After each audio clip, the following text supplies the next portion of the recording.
I've just watched the Kevin Johnson Anthony Joshua press conference on IFL TV. I've also watched the two fighters' subsequent interviews, and I think there is perhaps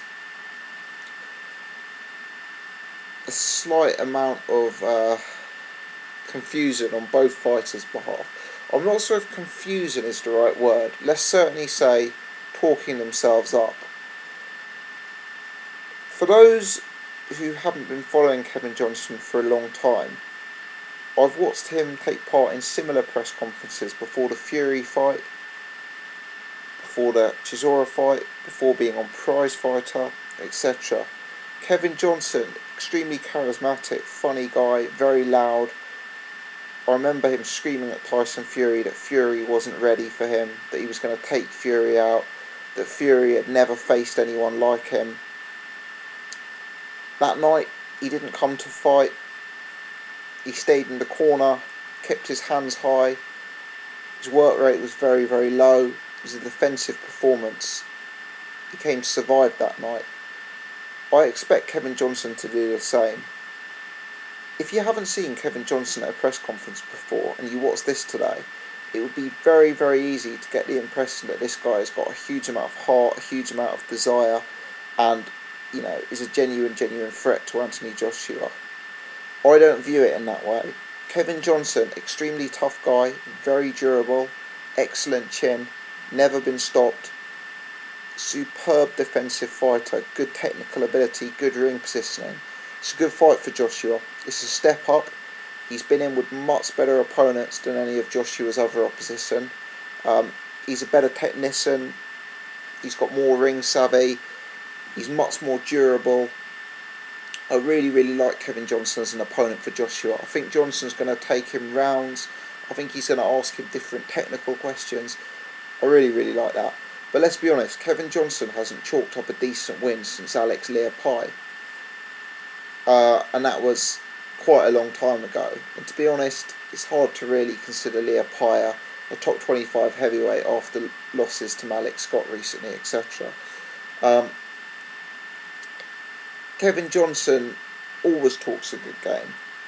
You'd be confused if you watched it for the first time today to assume he's going to run at Anthony Joshua and try and poleaxe him in the middle of the ring. I thought it was quite telling that when Kevin Johnson suggested the bet, it wasn't on who was going to win the fight, it was on whether Anthony Joshua could knock him out. Because that's Kevin Johnson's game. It's fighting defensively, it's having a low work rate, and it's staying alive. And I think there is scope that this could be the first fight that Anthony Joshua doesn't score a knockout, as Kevin Johnson is far and away the best opponent Joshua's ever faced. But let's not get mistaken, no matter what Kevin Johnson says, we've seen how he performs when he fights a decent opponent, when he fights the likes of Fury, when he fights the likes of Klitschko. We've also seen how he fights when he fights second tier heavyweight opposition. I refer to his fights against Christian Hamer and Derek Chisora, neither of whom I would consider to be top 10 heavyweights, but both who are respectable yardsticks. And again, on neither occasion did he come to fight, even though it looked at times like he had better attributes than the opponent. I expect him to do the same against Anthony Joshua. I expect him to fight defensively. Do not listen to the Kevin Johnson hype about how he's going to come and knock Joshua out, how he's got his desire back, how he's got his fitness, etc. From Anthony Joshua's perspective, he's already made reference to the fact that he will once again be going for the knockout. He said that he expects the fight to end quickly. I think potentially he's got the wrong impression here. Let's be honest. Kevin Johnson versus Denis Baktov versus Michael Sprott versus Konstantin Aris versus Matt Skelton. Kevin Johnson beats these guys. He's a level above them. He is also arguably the most durable heavyweight in the division.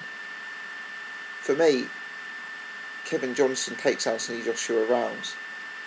If I was a betting man, I'd say Kevin Johnson lost a trip. I know Anthony Joshua can clearly hit a bit, but it's easy to look like a massive power puncher when you're fighting such a low level of opposition. He's now facing a medium level of opposition. Let's see if he looks as devastating in terms of his power punching against a medium level of opponent. Make no mistake, Tyson Fury isn't the biggest puncher in the world. Derek Chisora isn't the biggest puncher in the world. But if they fought the likes of Michael Sprott coming on to 40, they'd also look devastating. Against Kevin Johnson, it's a real test.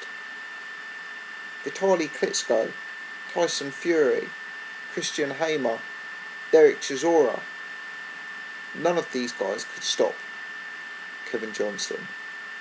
Does the fact that Anthony Joshua appears to be a big puncher against a selection of journeymen, that doesn't prove that he can punch as hard as Klitschko or that he can punch as hard as Fury. He may well be able to, but the fact that he was able to knock out Matt Skelton and Matt Legg